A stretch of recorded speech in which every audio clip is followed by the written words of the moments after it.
Greetings, loyal listeners and new recruits. I'm Drew Deach. I'm Travis Newton. And this is Genre Vision. Every week, Travis and I review and recommend horror films, action movies, fantasy flicks, sci-fi cinema, and more.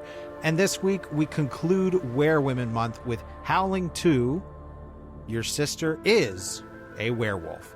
Before we do that, just a couple quick calls to action. We want to celebrate that our other show, Finflix, has actually charted on a number of different charts in the, I believe, film and TV category around internationally, Great Britain, Australia, New Zealand, Portugal, which is so awesome. Thank you so much, loyal listeners.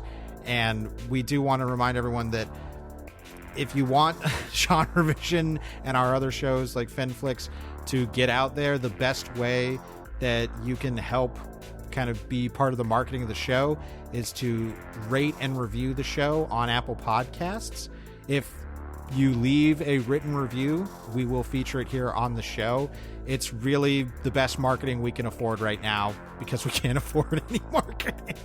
That is one of the metrics that Apple evaluates when they determine a ranking on their charts for podcasts. If you're getting a whole bunch of reviews, you will trend higher in the charts.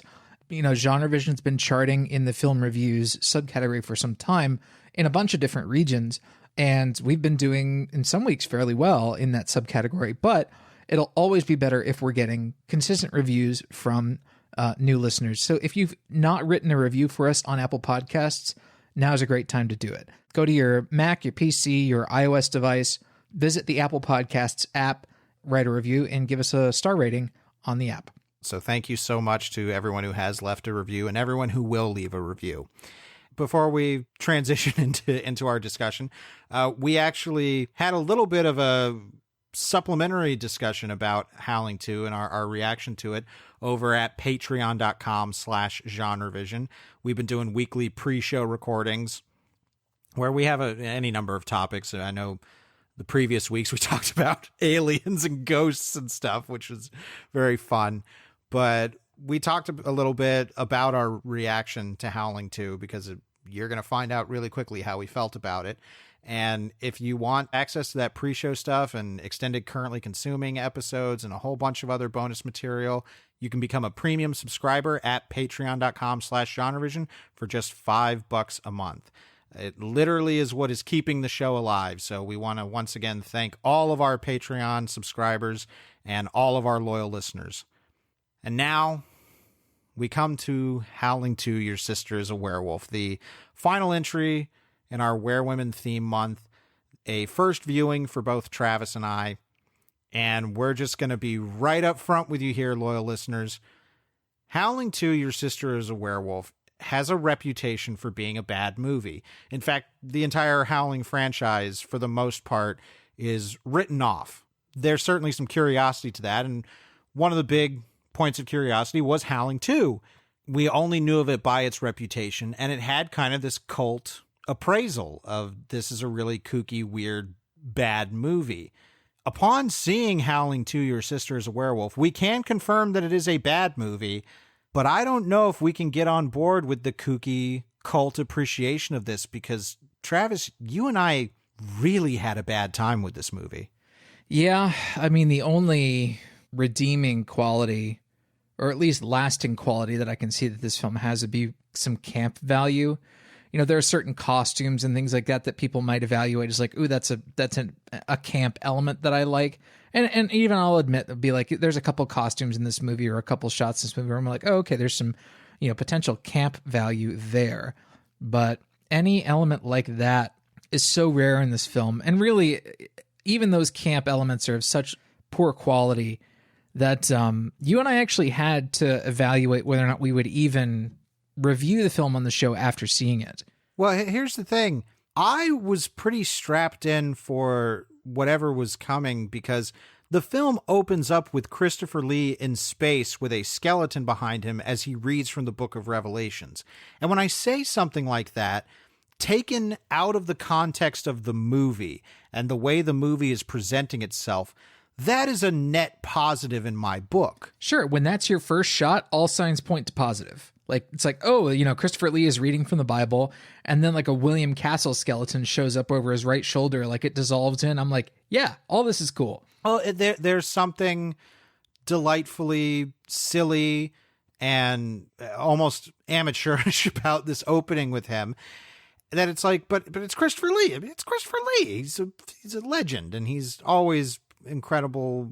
You know, has incredible poise and everything on the screen. The voice, my God. Yeah, I mean, he can make anything sound good. And there are things in Howling 2, Your Sister is a Werewolf, where if we pull them out of the context of the movie, I completely see why people have fun with this.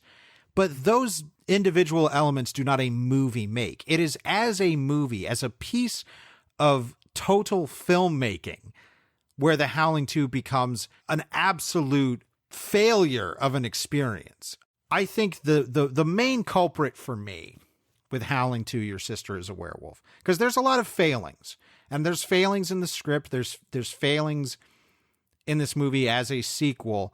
The failing for me that makes this a movie I would never want to watch again is the edit of this movie.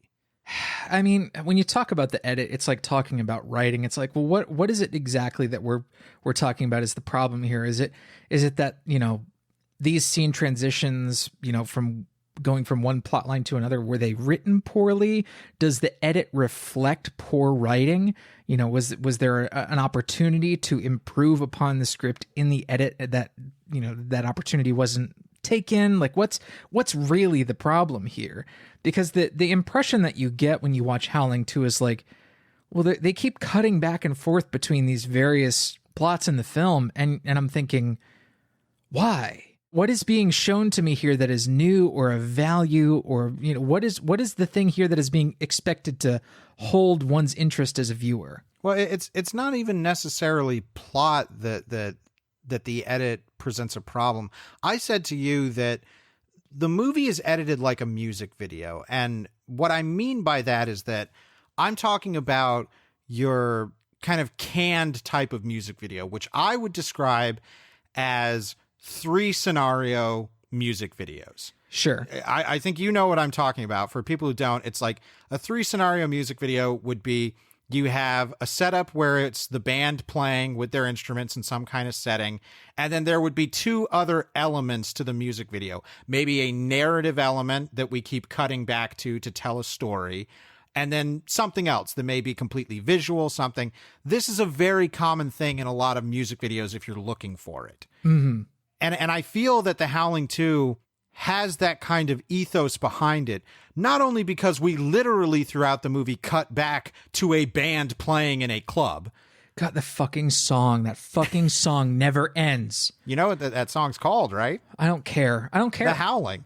It's good for that song. Good for whatever the band is. Jesus God. Well, because here's the thing. The music starts off in the opening credits, and in the opening credits, I was like, okay, the opening credits play over an ensemble of like these gothic images with all these murals and stuff, and the song is playing, and I'm like, okay, this is establishing a mood of some sort. You know what this song reminded me of? And it actually reminds me of a better movie that's actually also recognized as a bad movie, and I think it's Ghoulies.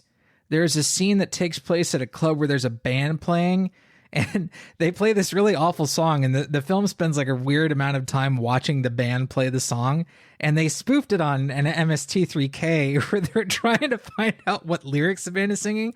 So they keep thinking, is it Fish Picker? Nitpicker? Was this Hobgoblins? Hobgoblins, that's it. It's Hobgoblins. Fish Picker! So the entire song sounds like Fish Picker. So and it plays throughout the entire movie almost on a loop. Maddening.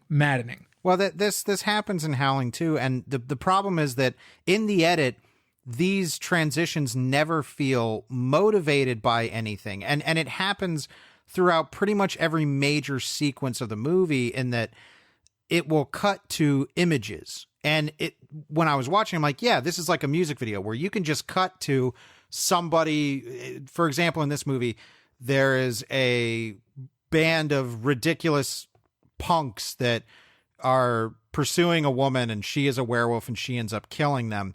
But in the edit of this, you'll see like a punk walking in this abandoned construction area or something, hard cut to just the werewolf woman staring directly into the camera, kind of turning around. And I'm like, there is no relation to where is she? Right. What is she reacting to? Yeah, it's cool shot of effects stuff. It's like, what is the relationship between these two images and what does that cut from one to the other imply? Right, and I understand it implies like, okay, she's a werewolf and she's somewhere in the vicinity of these punks. Right. But you have to be able to see the rhythm of the edit and why that feels so disruptive. I can see the method behind it and like, okay, we need to show a shot of the werewolf at this point because people haven't seen the werewolf.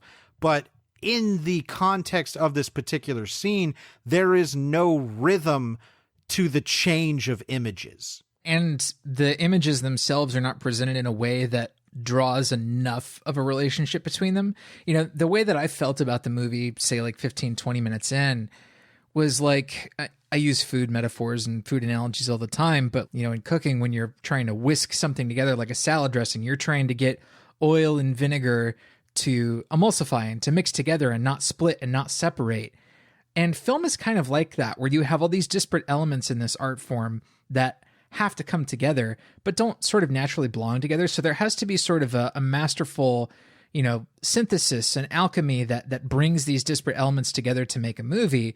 And this movie was like constantly splitting and falling apart and like never fully forming into a movie. I felt like it was trying and all these disparate elements just kept falling apart and splitting. And it was, from a filmmaking standpoint, very unappetizing. Well, here's the thing is that I think the movie is a failing almost entirely because of its filmmaking. Because if you look at the basic story, the story is very simple. It is a direct follow-up to The Howling, which, spoiler alert for The Howling, at the end of that movie, Dee Wallace was a news anchor who had become a werewolf and decided to transform into a werewolf on camera to reveal to the world that werewolves existed. And this movie kicks off with her funeral, and her brother, who's played by Reb Brown, is attending the funeral. Also, Christopher Lee shows up. He's a character named Stefan, and he is a werewolf hunter. And he knows that Karen, the character played by Dee Wallace in the first movie, is a werewolf, and she's going to come back to life. And here's a big picture thing that weirds me out about The Howling 2 so much. We picked this for Werewoman Month because we knew that it was about, eventually this all gets tied up into a cult that worships a werewolf queen, Stirba, played by Sybil Danning. And I am so confounded at the choice to take werewolf mythology and kind of cut and paste it onto vampire mythology. This is a thing that I know has been commented about with this movie before. So much of what's going on with the lore of the werewolves in this movie is very stereotypically vampire stuff. Well, I mean, even if you look at the theatrical poster, it's a woman's face with sunglasses on, and she's, you know, got the two red fingernails sort of ripping through the poster to kind of evoke what the first Howling poster looked like, but she's got like vampire teeth in. And so much of the mythology and the just the surface elements of you know what this is as a creature feature are like straight vampire stuff. I don't get it at all. And I understand like The Howling was pretty unconventional from a werewolf movie standpoint. There's no talk of full moons. There's nobody transforming on a full moon. It's pretty much like all transformation at will. And they had this like regenerative thing where, you know, you could shoot a werewolf in the head, and if you didn't do it right, the werewolf would eventually just heal and get back up. They do that here too with Karen.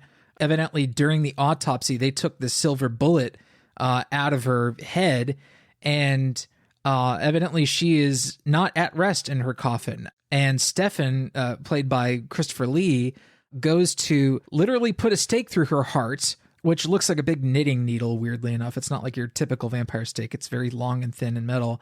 And he gets interrupted because Reb Brown's character, Karen's brother, and his wife, Jenny, intervene, and they're attacked by werewolves in the graveyard. And this sort of starts off, the larger plot of the movie eventually, if you can call it that. Well, so all of the transplanting of, because there's so much stuff. This whole thing of like, okay, this person's going to rise from the coffin. I have to put a stake through their heart. It's like, okay, that's vampire. Just having Christopher Lee in the movie accentuates this, considering his history with playing Dracula. The movie eventually takes the story to Transylvania, which is the home of the werewolf queen Stirba. Mm-hmm. There's a number of shots in this movie where, if it's purely for budgetary reasons, they don't show werewolves in full transformation. They just have fangs like vampires. People with vampire teeth in, basically. Yeah, it's... If I felt there was an impetus behind that, like we're going to take vampire mythology and turn it into werewolves to make some kind of commentary about this particular mythology. Because, I mean, if I was going to take a commentary away from that aspect of the movie, it would be kind of negative towards these creatures being like, it doesn't matter. They can all kind of be supplanted and it's all the same thing. I don't think that's an actual goal of the movie from a commentary perspective, but from that read, it feels very cynical towards the genre it's playing in. Yeah, bizarrely, I mean, this is, according to the credits, based on Gary Brandner's sequel to his novel, The Howling. He wrote a book called The Howling too. He wrote a trilogy of Howling books. So not only does Gary Brandner get a based on the novel credit, but he also gets a screenplay by credit, in addition to this guy named Robert Sarno. I don't know what their, division of writing duties was, or if Gary Brandner actually worked on the screenplay at all. I just don't know. But I got the distinct impression at times, I got the distinct impression about most of the fucking movie that somebody had written a vampire script that was then changed into a werewolf script by like strategically replacing certain words. I say movies are baffling a lot, but I mean, truly, utterly baffling. Like, why? If they were going to do that, I'm surprised at how much still remains. Like, there is literally a moment where Jenny, when they get to their hotel room in Transylvania, pulls out a whole thing of garlic and is like, to ward off evil spirits. Like, what? Hey, what? Why would you leave that in? They do that kind of stuff, and then like they update certain mythology in certain ways, like, oh, this werewolf is immune to silver, so we need to have titanium. Surely that will figure into the plot. It doesn't.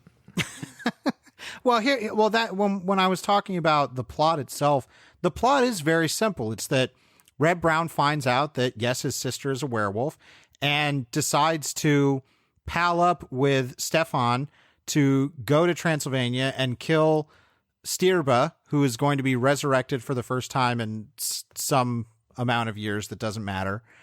Okay, fine. Like, that's more than enough of a reason for me to go off and have werewolf adventures. Right. I mean, they raise the stakes by saying like Stirba's going to create this like mass reveal of the werewolf secret society that Karen was threatening to reveal in the first one. And if you remember, if you watch the end of the original Howling, like Dee Wallace's character, Karen, goes on live television and says, there's a secret society of werewolves and I'll prove it. I'm a werewolf. And she turns into one, and then they blow her brains out on television.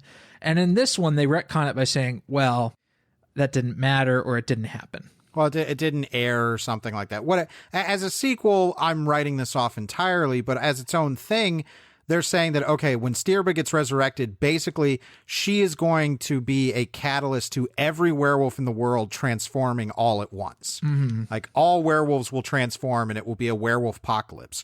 Great, fine. That's a perfectly fine thing for a movie villain to do. Sure. So Stirba is played by Sybil Danning, and I know this has become like an infamous highlight in her career. And it's unfortunate because I give Sybil Danning credit for almost turning lemons into lemonade, because she's given pretty much nothing to work with from a screenwriting perspective as far as creating Stirba as a character through dialogue or action or anything. So the only thing she really has to go on is presence.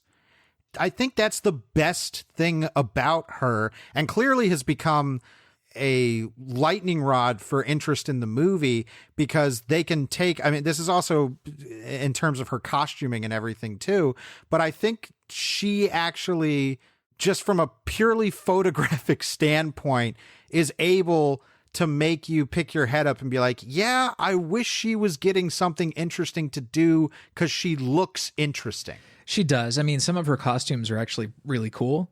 One of the most memorable things about the movie is this like leather outfit that they put her in that has all these like brass, you know, diagonal bars that are like sort of riveted onto it. It's kind of a cool, like, it's like Lady Gaga costume in this movie. It's a like, super villain costume, and that's cool. Yeah, it's like a Power Ranger villainous costume. It's like, oh, okay, that's kind of memorable. And she does things later where she has like a big cape that they do some, you know, post animation type effects to, and I called it a laser cape.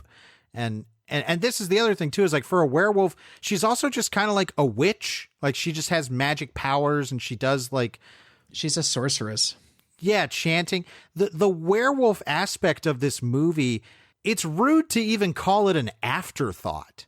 Maybe we should have researched this better before we picked it, just because of the fact that this isn't really a werewolf movie at its core. It's just a movie that kind of has werewolves in it. It says it has werewolves in it. And there are some werewolf effects, you know, like there are some like what Rick Picker would call change-o heads and things like that. And the trouble is, like, they never really build like a showcase sequence for transformation. It's like the same sort of music video approach where they've taken certain elements and they've shot them sort of disconnected from everything else, and they'll just sort of put them in as like insert shots to make scenes feel like things are happening. Right. God, it's a fucking crime. It's more so a crime because the potential's there even for ironic enjoyment, because Reb Brown, who is an actor I always look forward to, he's known, I mean, he played Captain America in some TV movies in the 70s.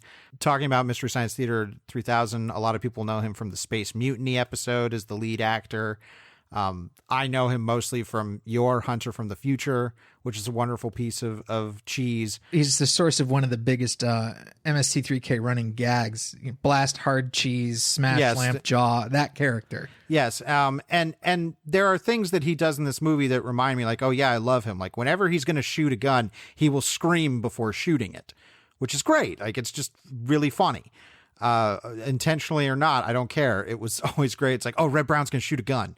Like, that's always a thing to look forward to. You have Christopher Lee, who can't help but class the joint up, but is also, again, not given much of anything to do.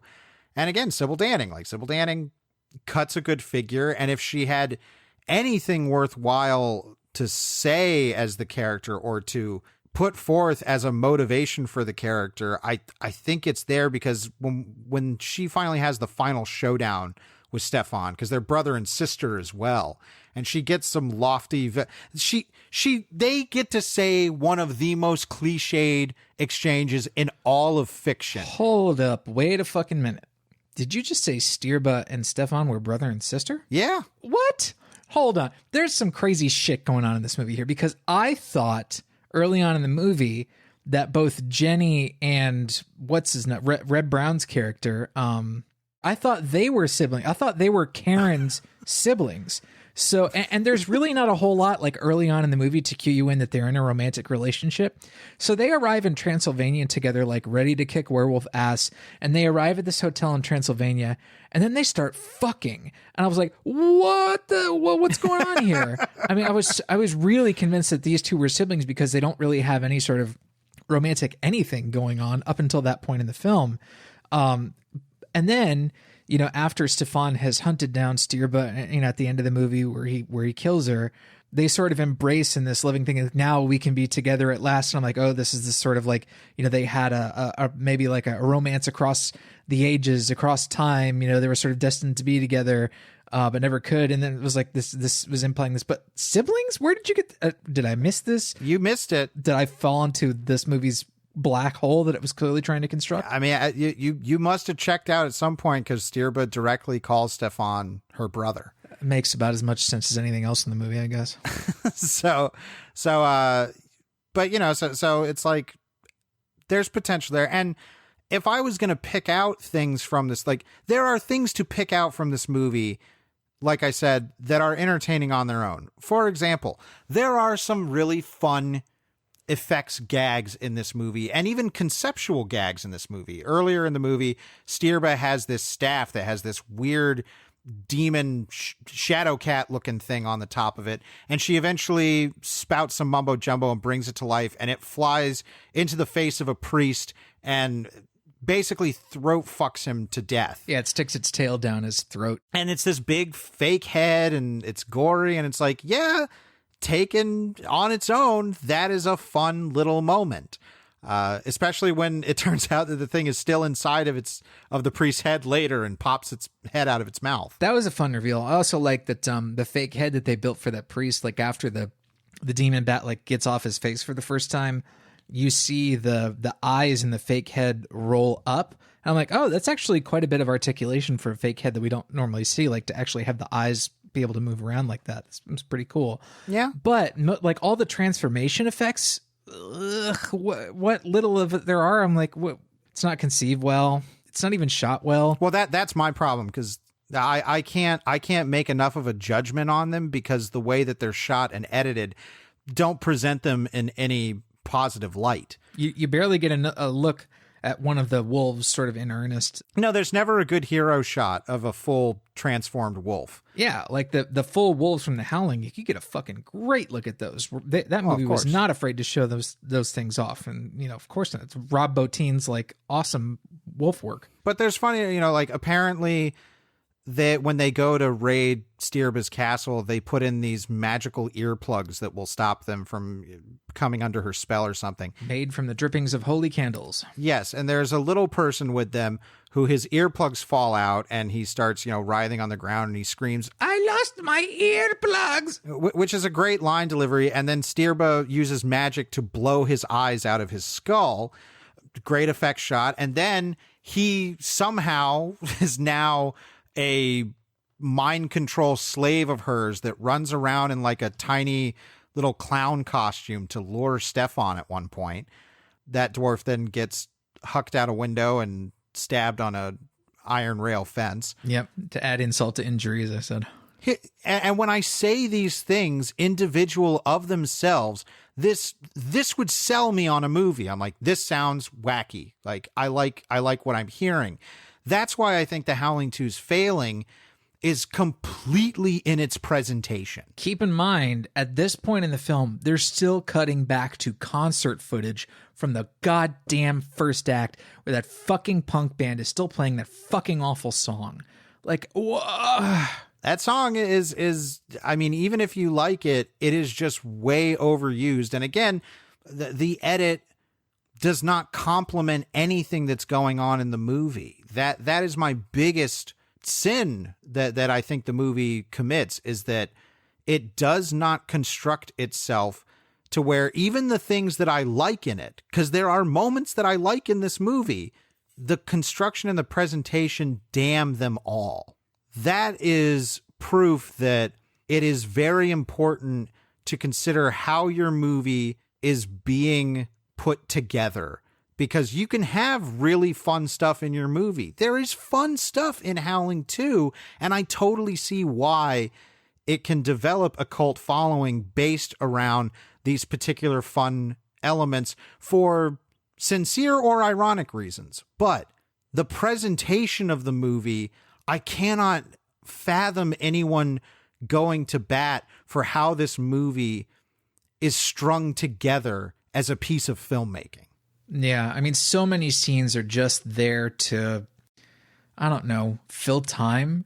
I mean, there's so many scenes really devoid of any kind of valid reason for actually appearing on the screen to enhance the film in any sort of way.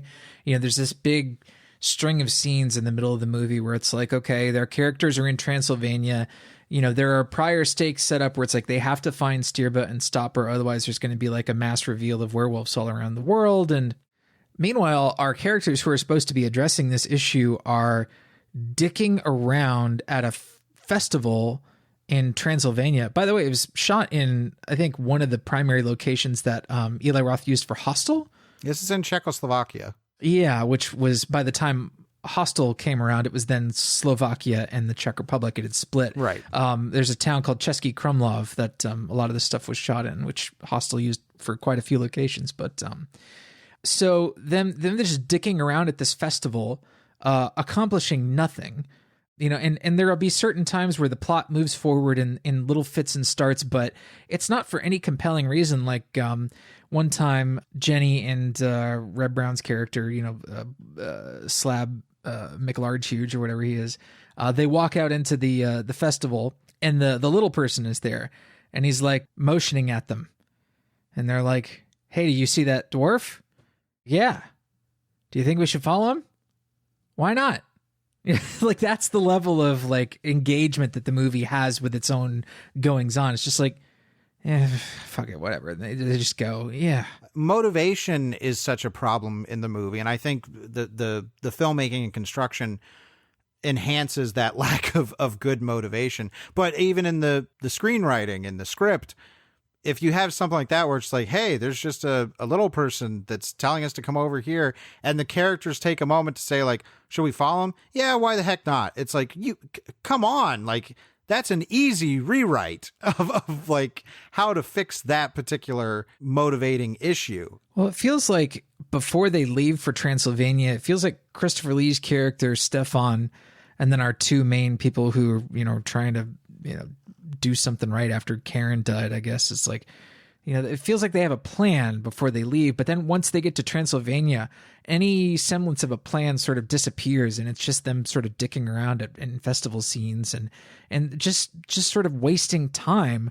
while they know this big thing is going on. It's like, well, if they're trying to find Stirba, there needs to be some sort of detective story to propel the story forward so that they can solve this issue. But if the film isn't at all concerned with, compelling conflict or really only concerned with just being sort of goofy, like, it doesn't really display any concern with being a horror film.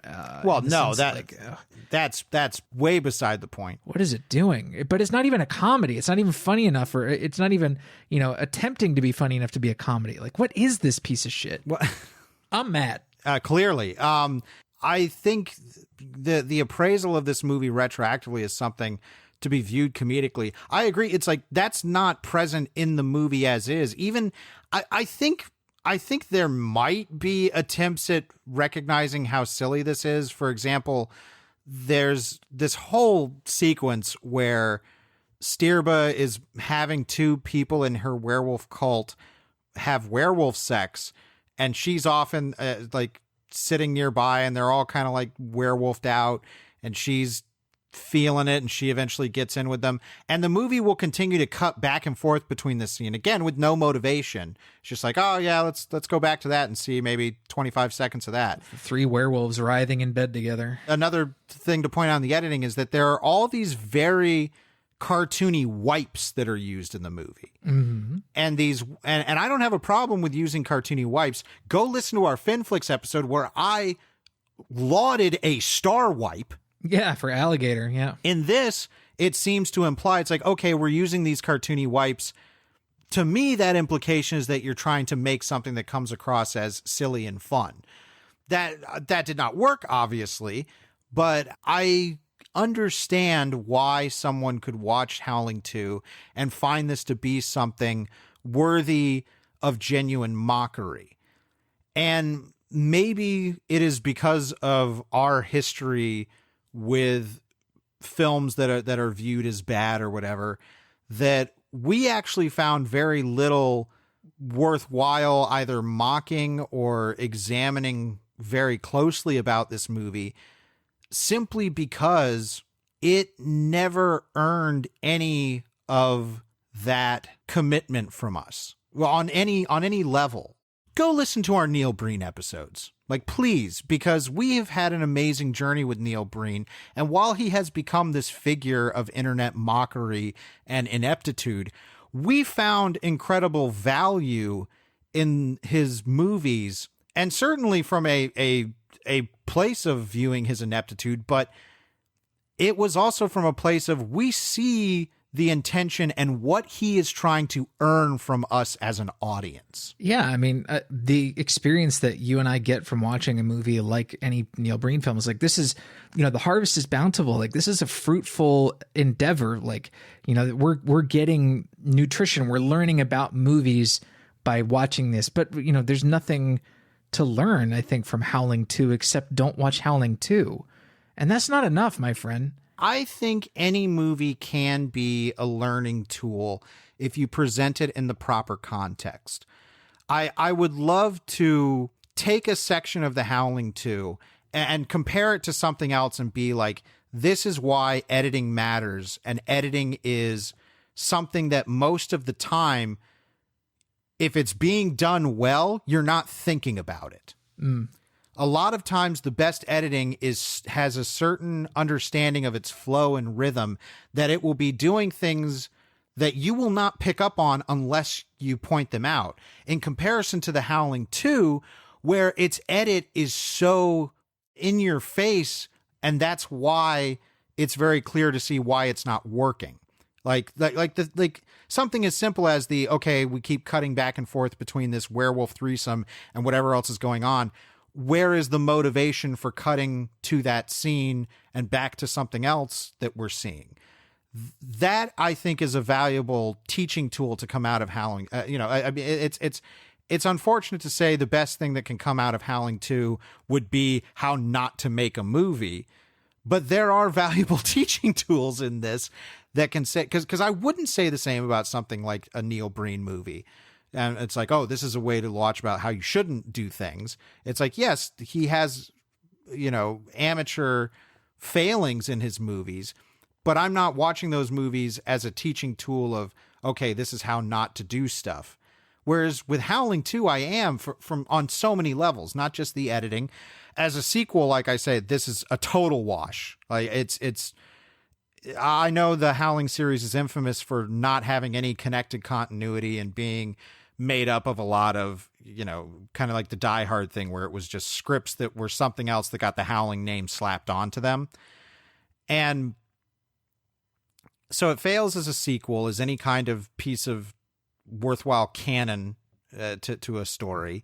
It fails as any kind of character piece because none of these characters are treated like actual characters.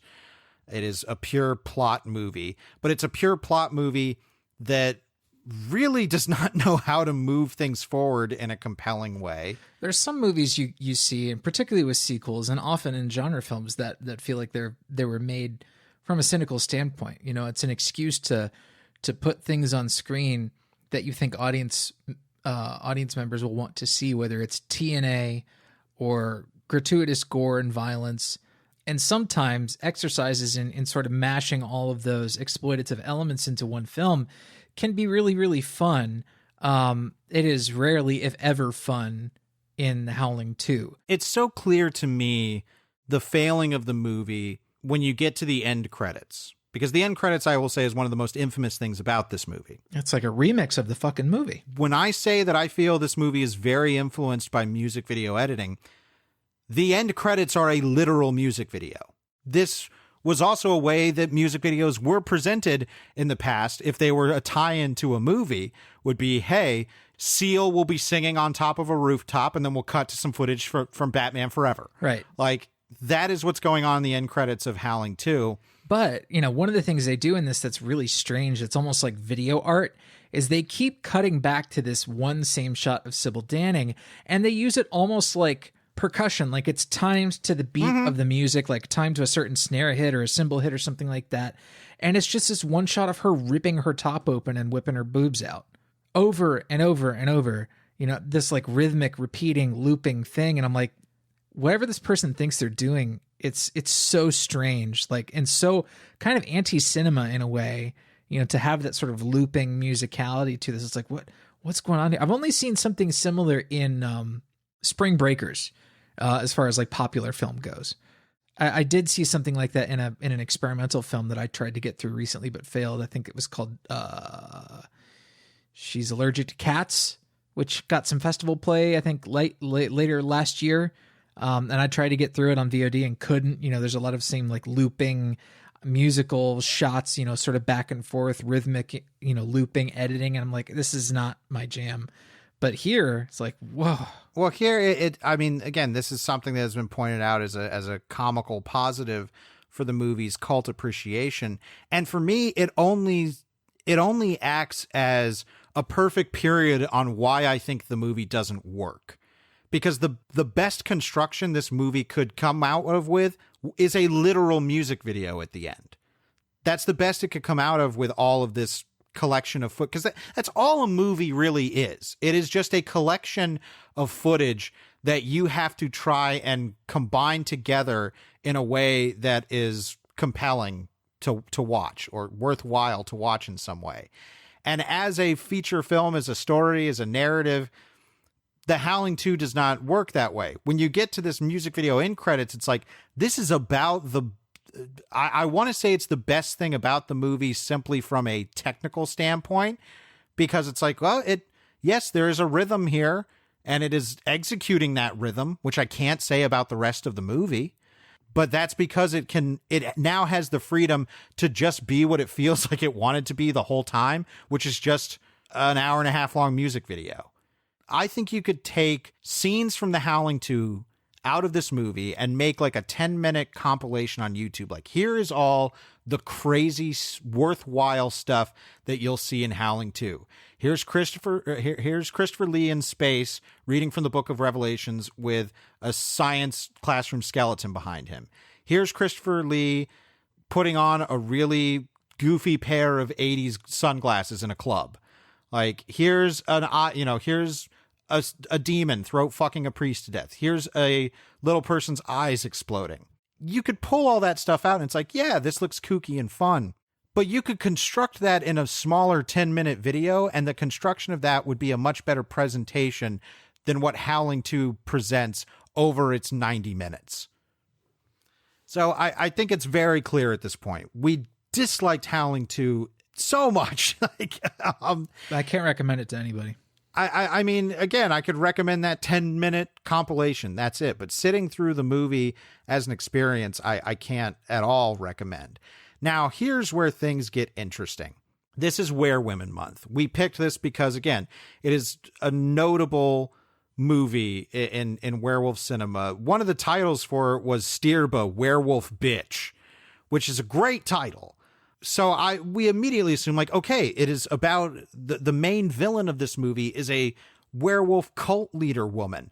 There's got to be something interesting here. At the end of the day, there is very little thematically, I think, I can pull from this movie in regards to our werewomen theme. There are things I could pull from it that are very kind of tried and true, where it's like, it's about American fears of how foreign lands are exotic and weird and dangerous, stuff like that.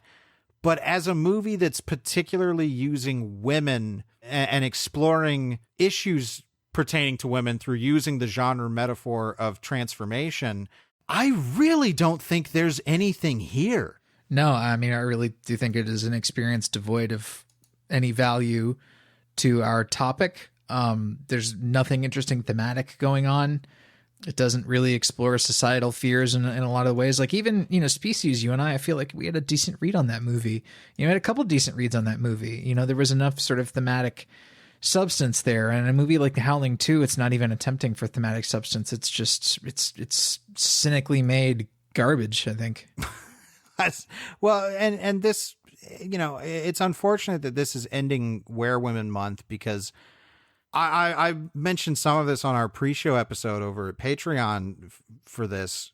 I feel bad about Were Women Month, not because of the episodes that we produced, but more so that I think we might have failed somewhat in our duties as curators for this month. Because last week we did our episode on spring, and in the episode we talked about, are these movies that are using women as vehicles for transformation, are all they talking about specifically related to sex and sexual identity and things like that? Reproduction, yeah. Right. Very, very tried and true female tropes to explore.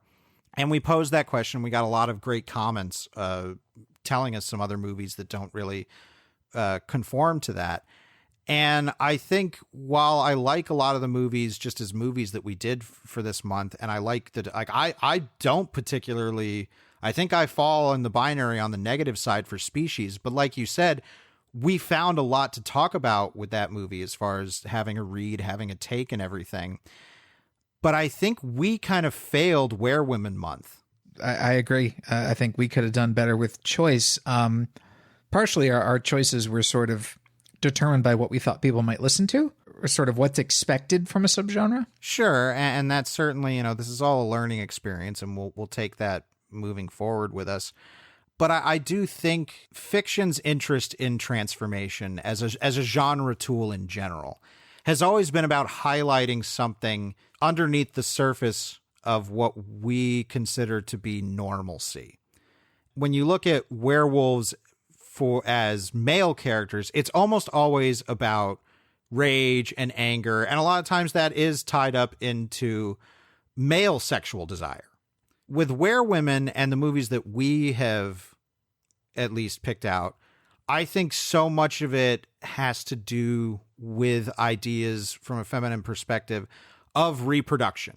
I think if you look at Ginger Snaps, Species, Spring, all of those are talking about biological impulses that women have as vessels of life. Yeah, and I think a recurring thing that we see in Ginger Snaps, in Species, and in Spring is this idea of a woman's reproductive autonomy.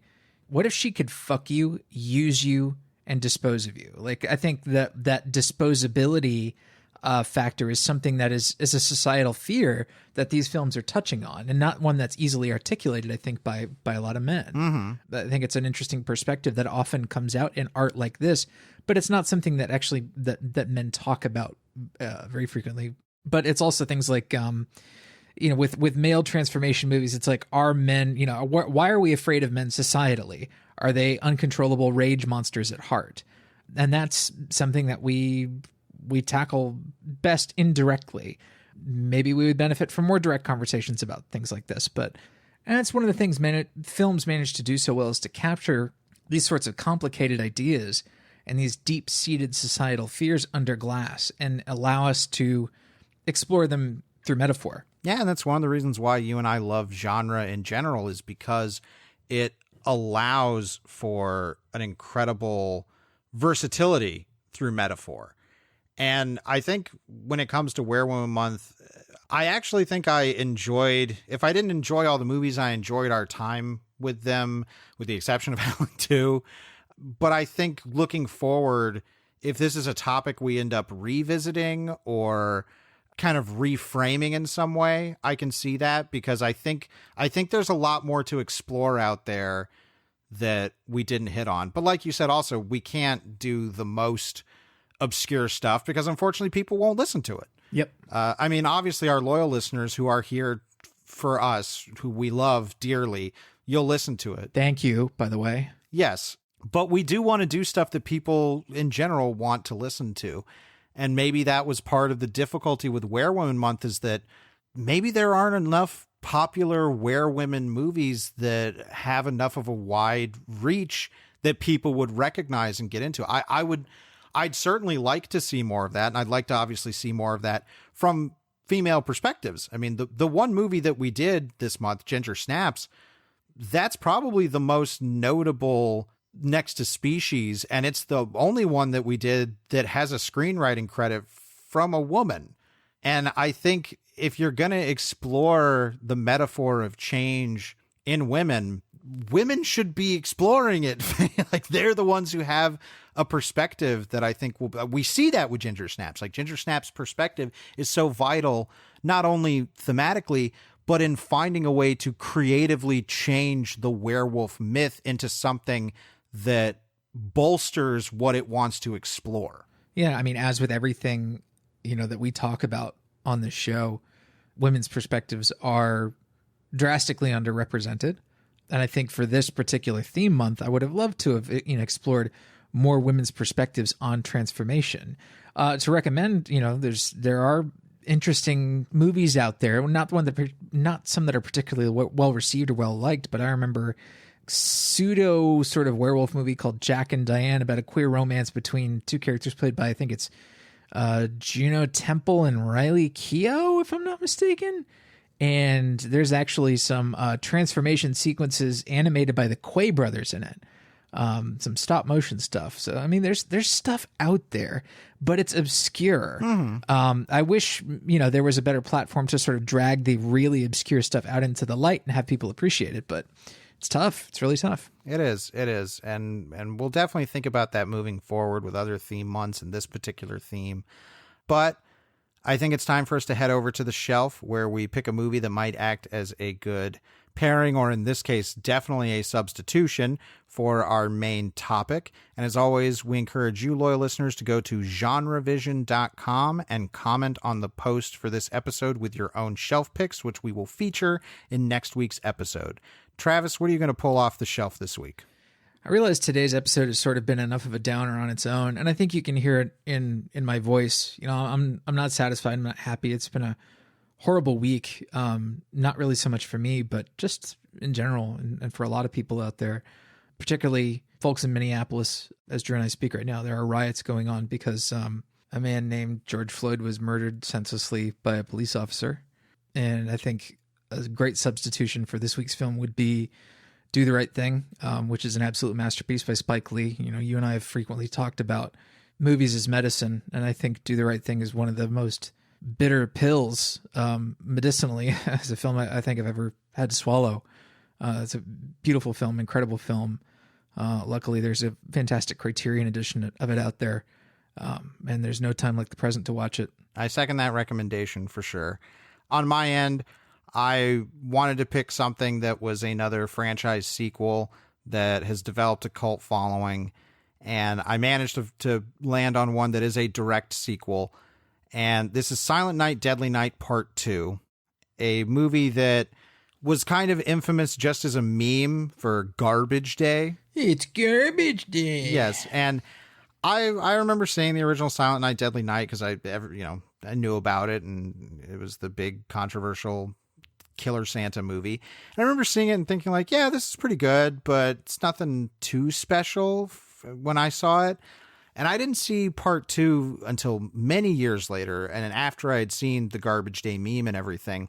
And I've come to enjoy part 2 more because it is it's literally a lot of scenes taken out of the first movie. It is kind of the Cliff Notes version of the first movie, which I think actually makes it better because it cuts all the fat and just gives you the good stuff. Because that was not a movie that needed to be feature length. It works better as just 40 minutes long or whatever it is in part 2. But the additional material done for part 2 is a joy.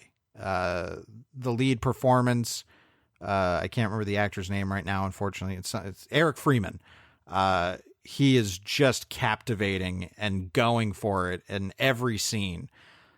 He steals the movie entirely, and he's never not entertaining. This is a movie that I think, unlike Howling 2, deserves its cult recognition because it's actually entertaining to watch. And because it has a lead performance that is just so gonzo in the best of ways. So I know it's, we're still in the middle of summer, but you're supposed to keep Christmas in your heart all year round. So Silent Night, Deadly Night Part 2 might be a good way to put some smiles on y'all's faces. For our listener shelf picks from last week's episode on spring, Eric Fuchs split his shelf pick in two with Before Sunrise and the 2001 mermaid horror movie She Creature, which I've never seen. I've seen She Creature, and now I've seen Before Sunrise for the first time, thanks to Eric's comment. Stephen Nisbella recommended The Headhunter, another low-budget movie with elements of horror that has grander ideas that its budget can afford. I think he says can afford. I don't know if it's can or can't. But yeah, I've heard about The Headhunter. Might be another interesting one to check out. Mr. Milksteak had their shelf pick of After Midnight, which is the follow-up to The Battery, which I know you've talked about, and I promise I will see before the end of the year. It's good. Yeah, I think it's up your alley. And JT's shelf pick was Colossal from 2016. They say, I haven't actually seen it yet, but knowing the basic gist of the film, I think there are some parallels for Werewomen Month. Yeah, Colossal. We did an episode, I believe, either on Colossal or it was one of our top 15 episodes. I think it got mentioned in both. I think we did a full episode on it, and then it was mentioned in a top episode at the end of the year. That sounds about right. Colossal is a great pick for a very, very interesting twist on what we would call the Werewoman movie. I like that angle. So thank you so much, everybody. And I highly recommend everybody go read the comments, because we put forth our idea about, our Werewomen movies just about sex, and we got a great number of responses from you loyal listeners giving us recommendations for movies. So thank you so much. That means the world to us. Let's do some currently consuming. Nom, nom, nom, nom, nom. Travis, what's been on your plate? I digested a wonderful palate cleanser of a film.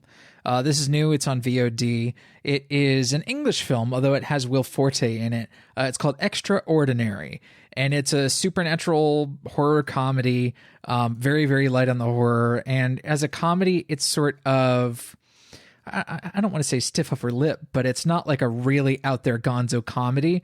It's a cute British comedy. It's for grown-ups. It's got profanity in it. There's sex jokes, but it's kind of warm-hearted and sort of just a nice sort of supernatural hug. It eventually goes places that I was sort of surprised by.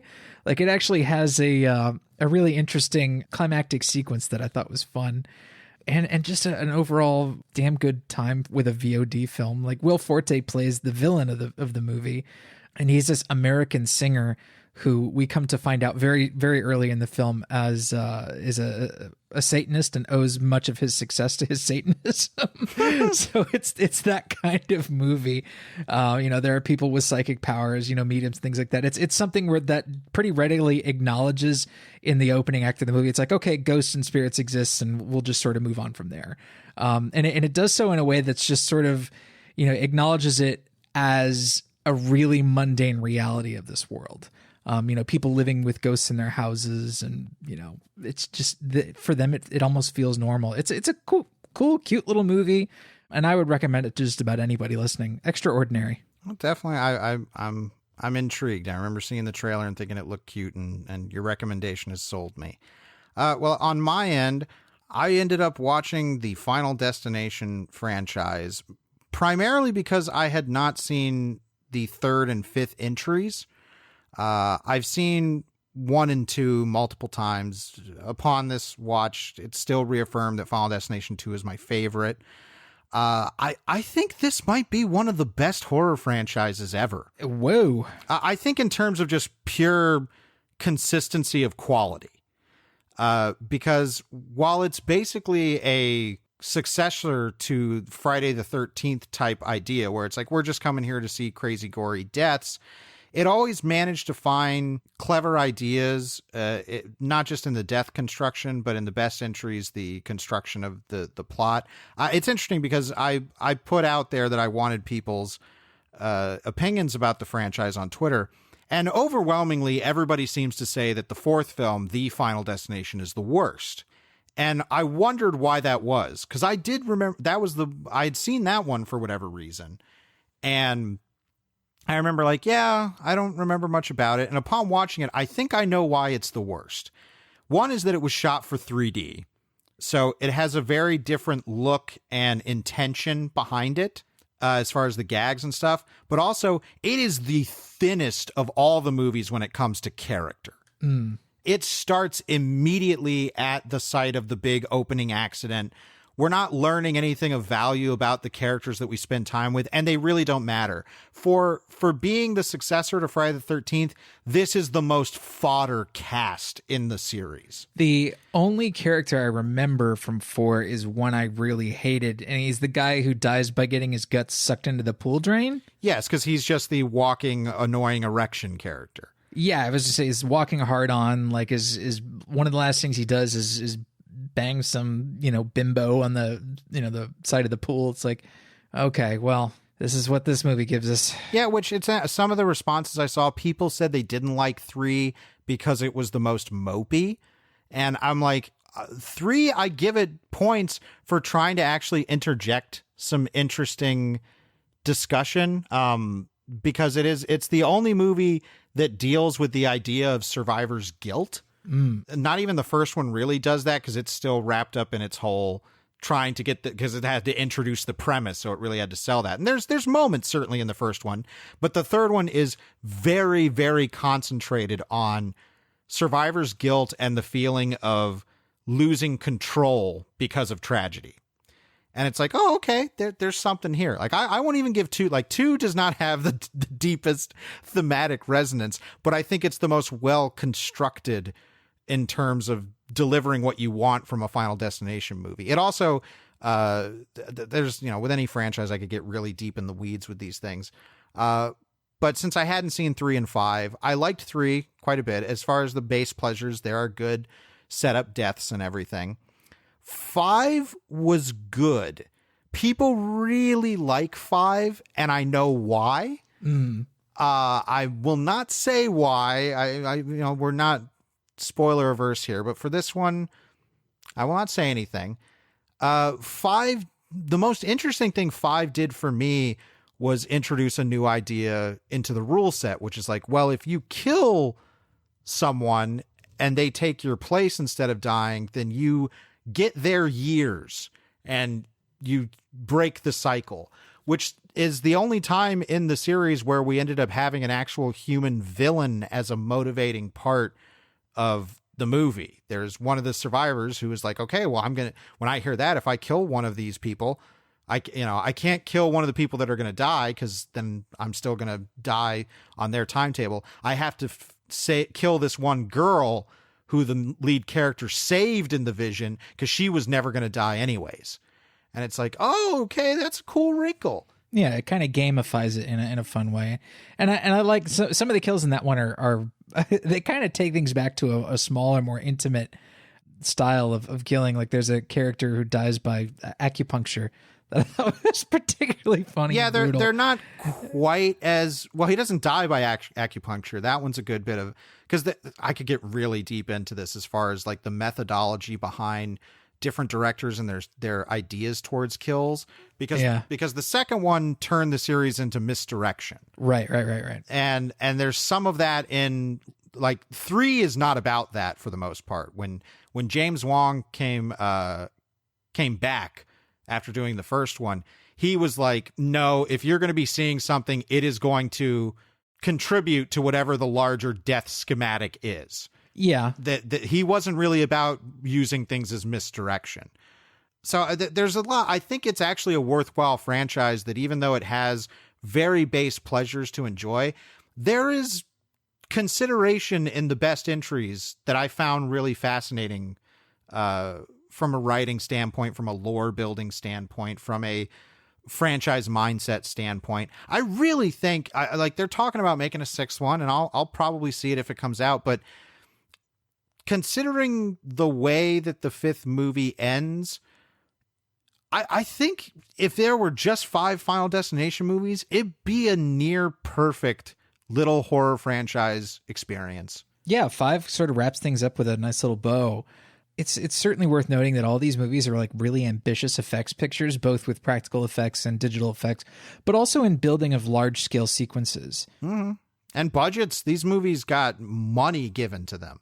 They did, and they had to have money given to them. They really were like action disaster spectacles. And that's something I know Tony Todd has spoken to in interviews, where he's like, one of the reasons that it's been tough to get them off the ground in later years is that you can't make this movie for $10 million. Like, these movies by design have real production put into them. And if you want them to be good, they have to have really good production put into them. So I'm very happy that I revisited them and I got to see the entries that I didn't see. And I'll probably watch the franchise again at some point. Even 4, like 4 is the most base pleasure it ever gets, but there's still good stuff in it as far as that base pleasure element is concerned. Yeah, I had a really good time with them, and I recommend them to everybody. And who knows, maybe one day we'll find a way to factor them into the show in some way. But let's wrap things up with our Comment of the week. Bless loyal listener T-Bones McRoanoke for what is definitely in contention for the greatest comment we've ever received. I mean, this is like, I don't know, the magnum opus of internet comments.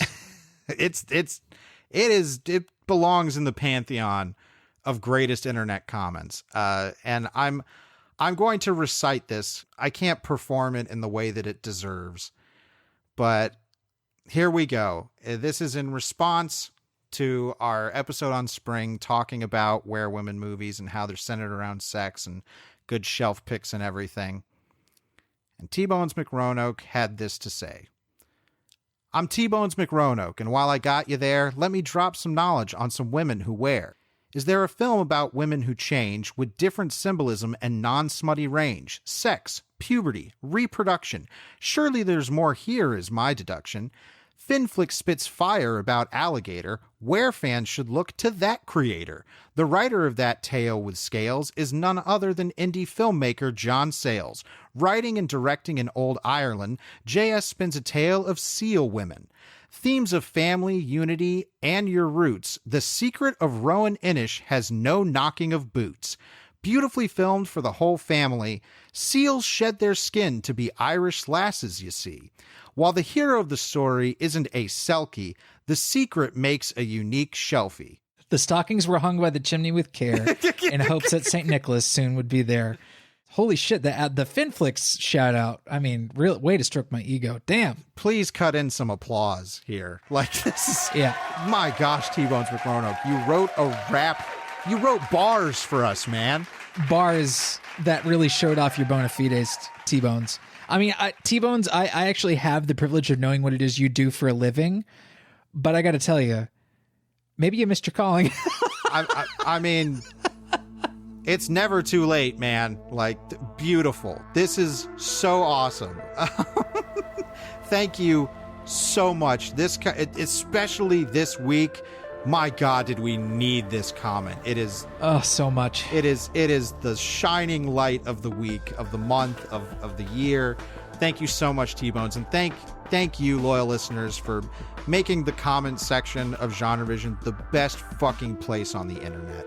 And with that, we will leave Where Women Month behind us, and we're going to head into June, and we have a very, very special way to kick off June. It's Dune in June. We're going to be looking at David Lynch's 1984 adaptation of Frank Herbert's novel, and it's going to be the first time I've seen the movie in a couple years. And I know, Travis, you just recently read the novel for the first time, so I'm fascinated to see your perspective on the movie, having that information now. Very much looking forward to June. You can go to the schedule page on genrevision.com and check out what we have in store. Thank you all so much for sticking with us and making Genre Vision our home. Thank you so much. And we'll be back next week, bigger and better than ever. As always, thank you so much for listening. I'm Drew Deitch. I'm Travis Newton. And we'll see you next week. Right here on Genre Vision.